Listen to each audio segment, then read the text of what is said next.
En una fría noche de octubre, en un pequeño pueblo rodeado de montañas y bosques interminables, ocurrió un hecho tan extraño que hasta hoy nadie ha podido explicar completamente.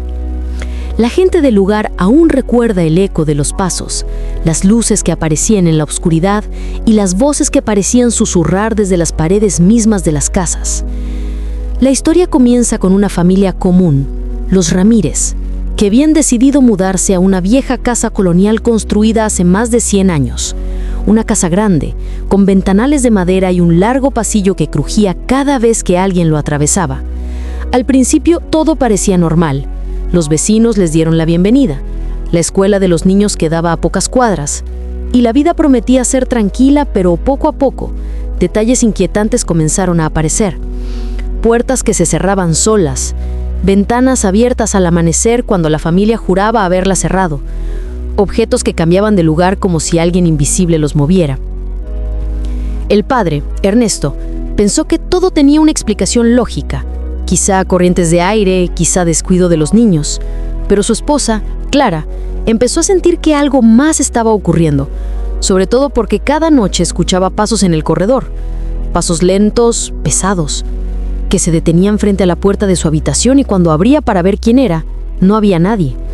Los niños también comenzaron a tener pesadillas recurrentes.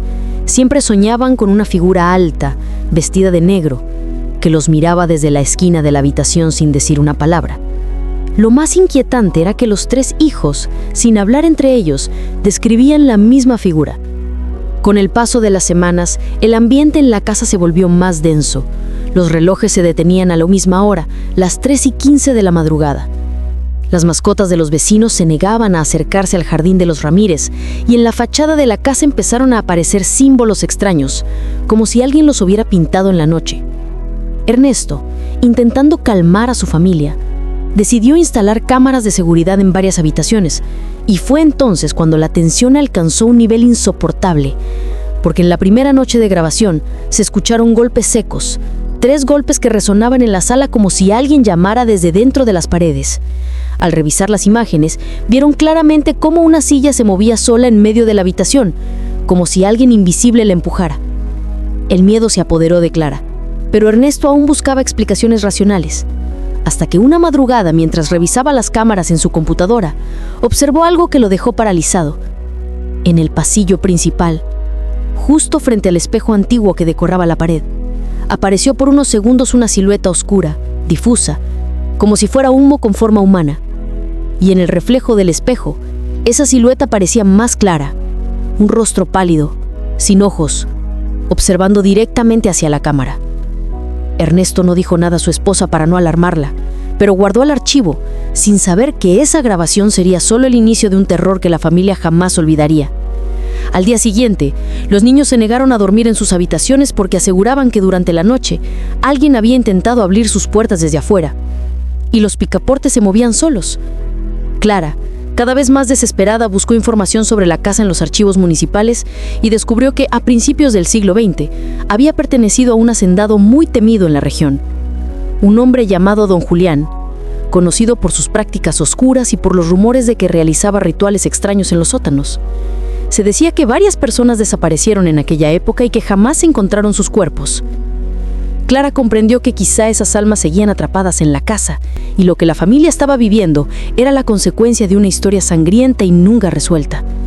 Cuando compartió lo que había descubierto con Ernesto, él trató de restarle importancia, pero en el fondo empezó a sentir el mismo temor, sobre todo porque cada noche los fenómenos se volvían más violentos. Golpes en las paredes, risas infantiles en habitaciones vacías, luces que se apagaban y encendían solas. Hasta que una noche, Clara despertó de golpe y encontró a su hija menor, Mariana, de pie frente a la cama con los ojos cerrados murmurando palabras en un idioma desconocido. Al intentar despertarla, Mariana abrió los ojos de repente y gritó con una voz que no era la suya: «¡Él ya viene!». Esa frase quedó resonando en la mente de Clara, que no pudo dormir más. Al día siguiente decidieron pedir ayuda a un sacerdote de la región, quien accedió a visitar la casa. Apenas cruzó la puerta, el sacerdote notó la pesadez en el ambiente y dijo que no se trataba de un simple espíritu, sino de algo mucho más antiguo, algo que no quería ser descubierto. Recomendó a la familia salir de la casa de inmediato, pero Ernesto, incrédulo, se negó. Esa misma noche, el sacerdote realizó una breve oración en el salón principal y en ese momento un estruendo sacudió toda la casa como si hubiera ocurrido un terremoto. Las lámparas se rompieron, los espejos estallaron en 1000 pedazos y un grito desgarrador retumbó en cada rincón. Lo que nadie sabía era que ese solo era el comienzo de una serie de eventos mucho más aterradores que marcarían el destino de la familia Ramírez para siempre. Porque a partir de esa noche, ya no se trataba solo de ruidos o sombras, sino de algo que buscaba manifestarse plenamente y no se detendría hasta lograrlo. La familia Ramírez, aún sacudida por los sucesos de aquella noche, trató de continuar con su rutina como si nada hubiera ocurrido. Pero el ambiente en la casa ya no era el mismo. Los niños se aferraban a sus padres con miedo. Clara apenas dormía y Ernesto, aunque intentaba aparentar calma, pasaba largas horas revisando las grabaciones de las cámaras, convencido de que encontraría alguna explicación lógica. Pero lo que descubría cada día lo hundía más en el desconcierto.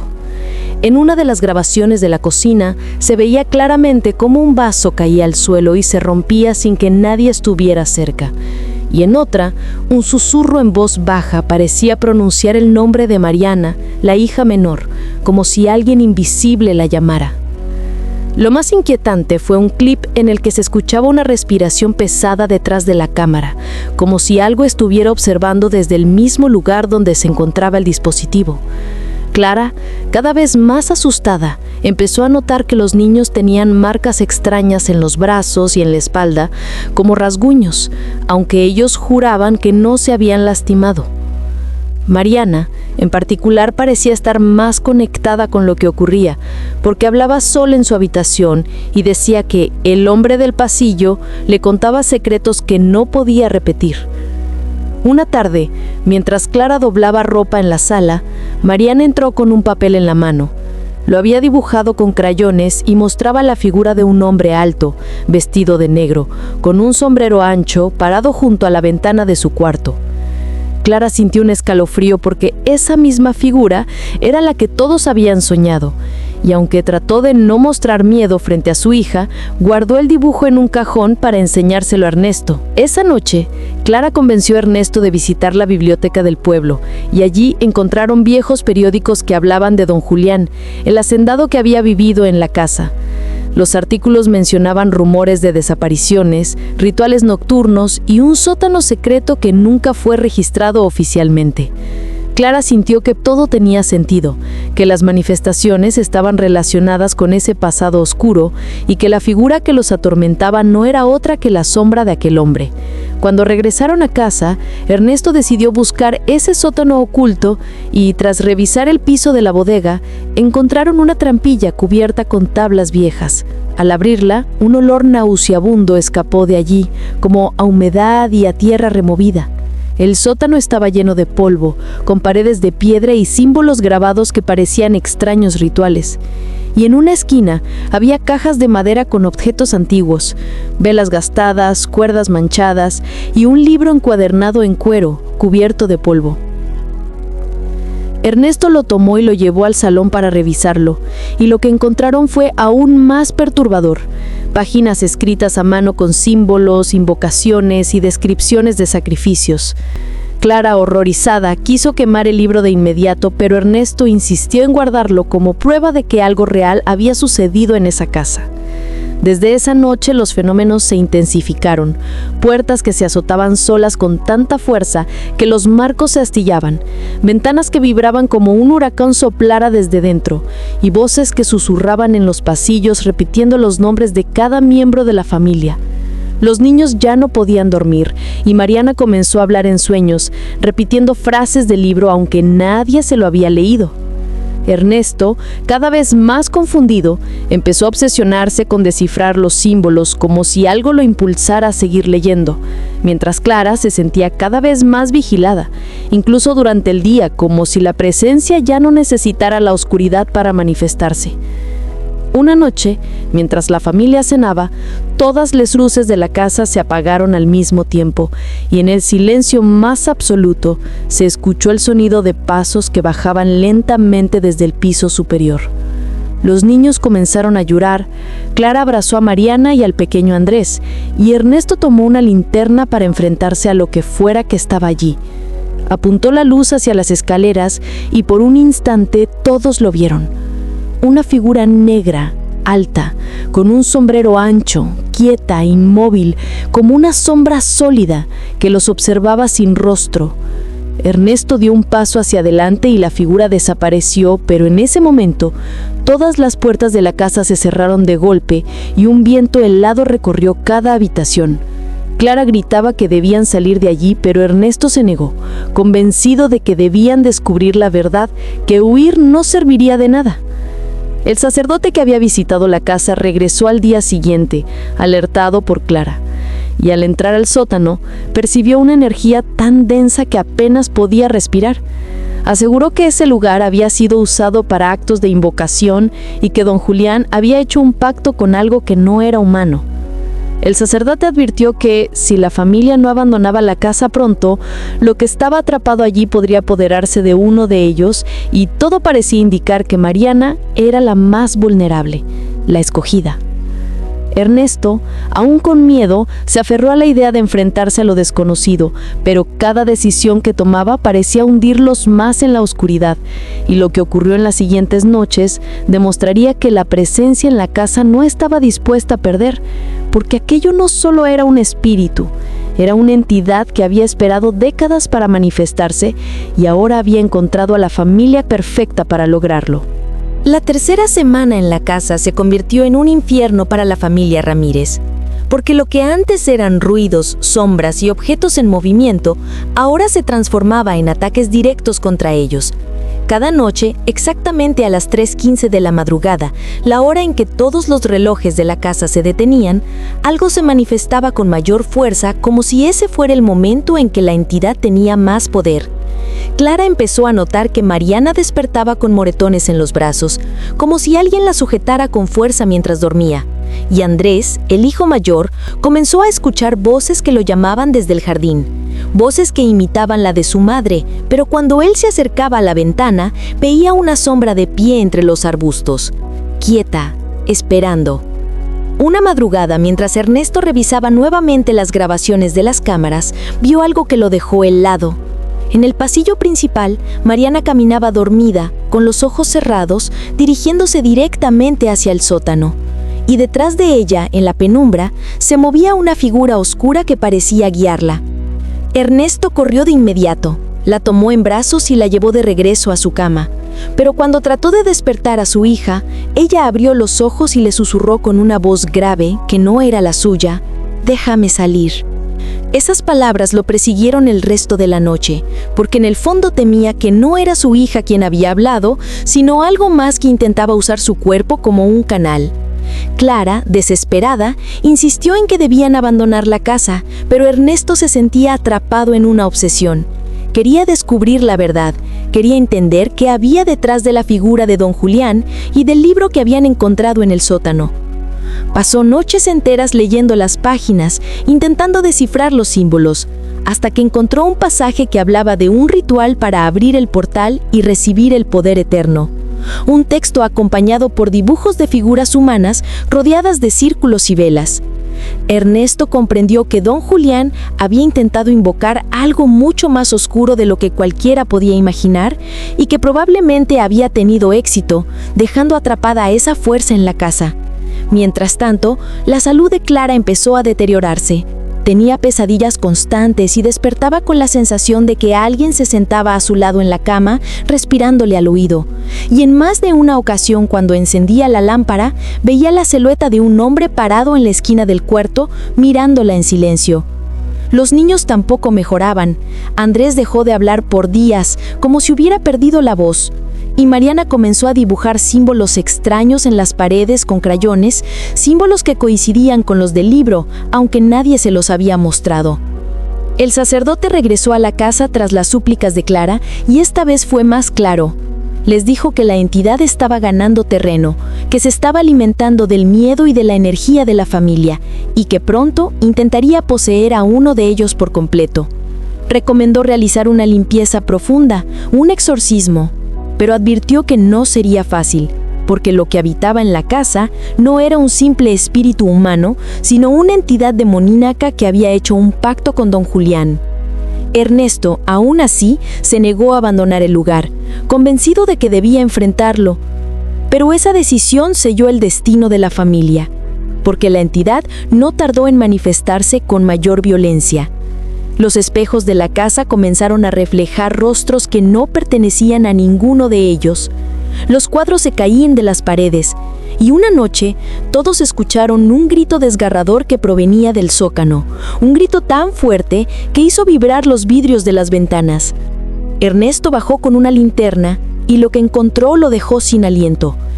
En el suelo polvoriento del sótano aparecieron marcas recientes, como si alguien hubiera dibujado un círculo perfecto con símbolos alrededor, y en el centro del círculo había huellas pequeñas, como de pies descalzos de un niño. Comprendió que la entidad estaba intentando usar a Mariana para completar el ritual que don Julián nunca había terminado. Al regresar al salón, Ernesto notó que Mariana lo esperaba en las escaleras, con una sonrisa extraña, y cuando él intentó abrazarla, la niña le dijo con voz firme: «Él ya está aquí». Esa noche nadie durmió. Las luces parpadeaban, las puertas se abrían y cerraban solas, y un olor a tierra mojada impregnaba toda la casa, como si algo hubiera salido del subsuelo. Clara, aterrorizada, comenzó a empacar sus cosas en secreto, planeando escapar con sus hijos, pero la entidad parecía leer sus pensamientos, porque al amanecer encontraron todas las maletas vacías, abiertas en el pasillo, como si alguien hubiera vaciado su contenido y lo hubiera esparcido por la casa.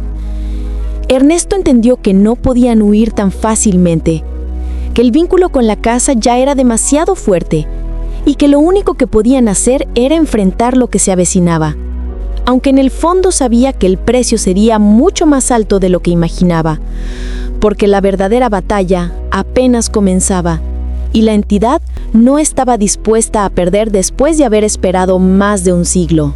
Las noches en la casa Ramírez se convirtieron en un tormento insoportable. Cada hora parecía alargarse como un castigo interminable, y lo que antes eran sucesos aislados se transformaron en un constante asedio contra cada miembro de la familia. Clara había perdido peso, sus ojos mostraban ojeras profundas por no poder dormir, y los niños ya no jugaban ni reían, solo permanecían en silencio, como si hubieran aceptado que la oscuridad era parte de su vida. Ernesto, cada vez más obsesionado con el libro encontrado en el sótano, comenzó a aislarse. Pasaba noches enteras escribiendo símbolos en hojas de papel, murmurando frases en lenguas que ninguno conocía, como si el texto lo dominara, como si el espíritu de don Julián lo empujara a continuar el ritual inconcluso. Una madrugada, Clara despertó con un sobresalto y al voltear hacia un lado de la cama vio a Ernesto sentado, con los ojos abiertos, pero su mirada perdida, murmurando el mismo pasaje una y otra vez. El portal debe abrirse. El sacrificio debe cumplirse.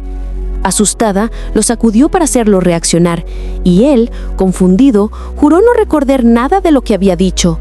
Pero lo inquietante fue que al día siguiente, en el pasillo, apareció dibujado con tiza el mismo círculo que Ernesto había copiado la noche anterior.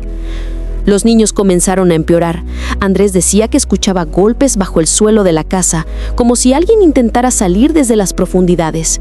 Y Mariana sufría episodios cada vez más perturbadores. Caminaba dormida hacia el sótano, se quedaba quieta frente al espejo antiguo durante horas, o repetía frases en lenguas que ninguno conocía.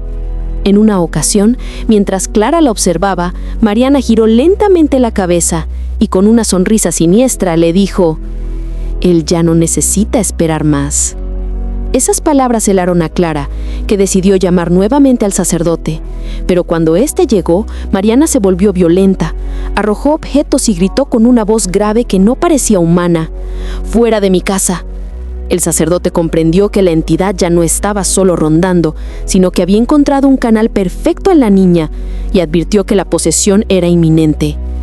Recomendó evacuar la casa inmediatamente, pero Ernesto, cegado por su obsesión, se negó, convencido de que podía controlar la situación.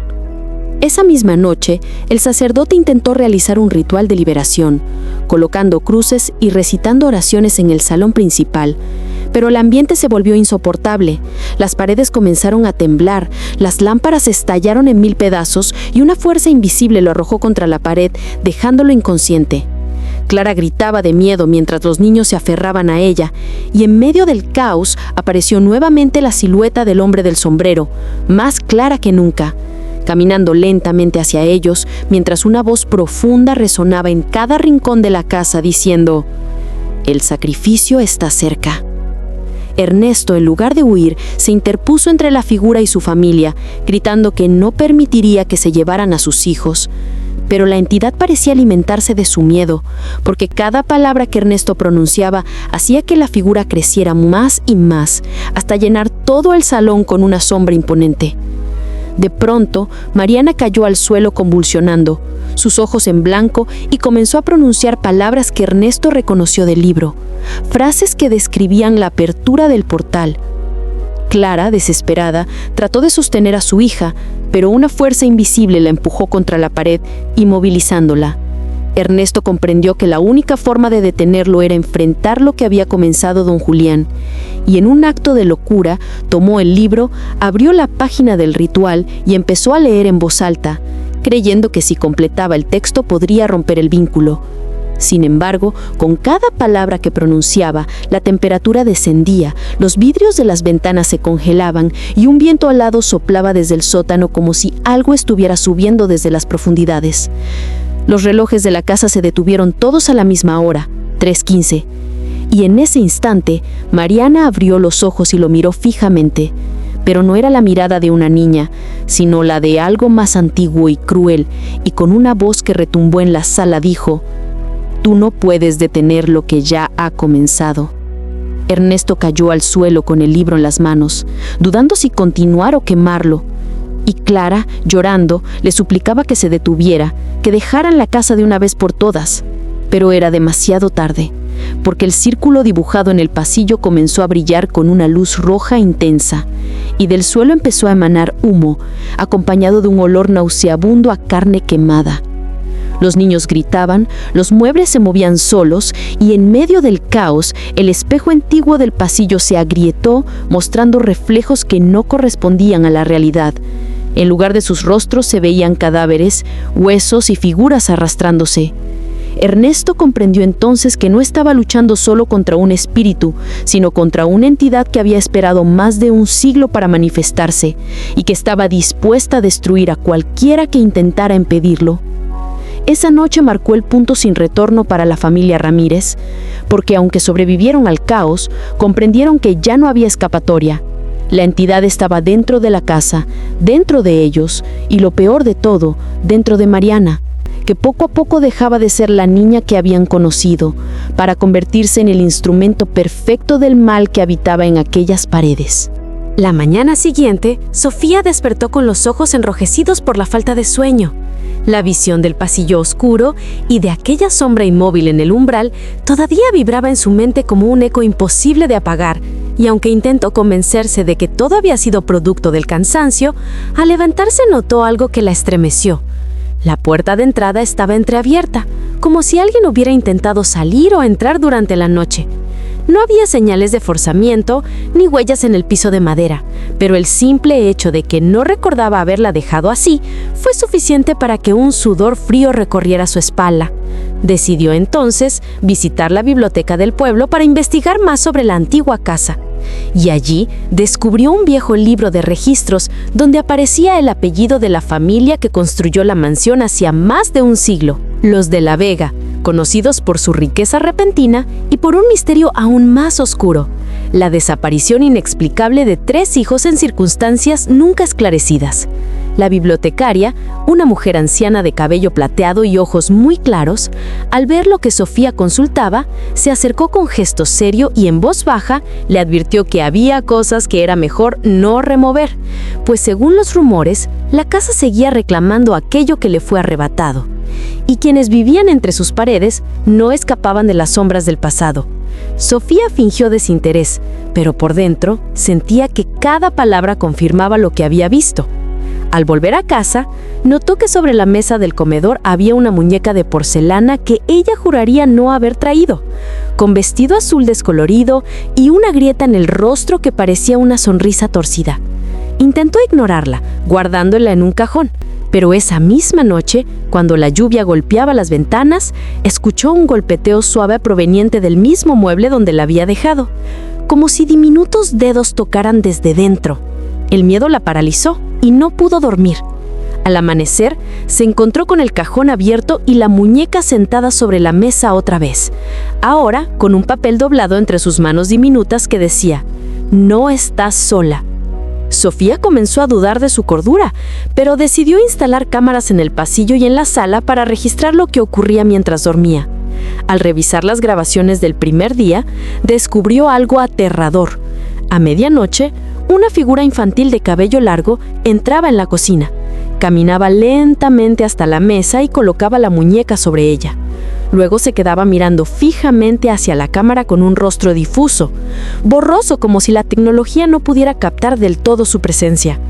Sofía sintió un nudo en el estómago, pero lo que más la perturbó no fue la aparición en sí, sino que en el reflejo del vidrio de la ventana detrás de la figura se veía a ella misma durmiendo en el sofá, exactamente en el mismo instante, como si alguien o algo hubiera duplicado su presencia. Esa revelación le hizo comprender que los límites entre su realidad y la de aquella casa se estaban quebrando. Y lo peor era que apenas era el comienzo de una espiral de sucesos que la arrastrarían hacia secretos enterrados durante generaciones. Y lo peor de todo era que apenas era el comienzo de una espiral de sucesos que la arrastrarían hacia secretos enterrados durante generaciones. Y lo peor de todo era que apenas era el comienzo de una espiral de sucesos que la arrastrarían hacia secretos enterrados durante generaciones.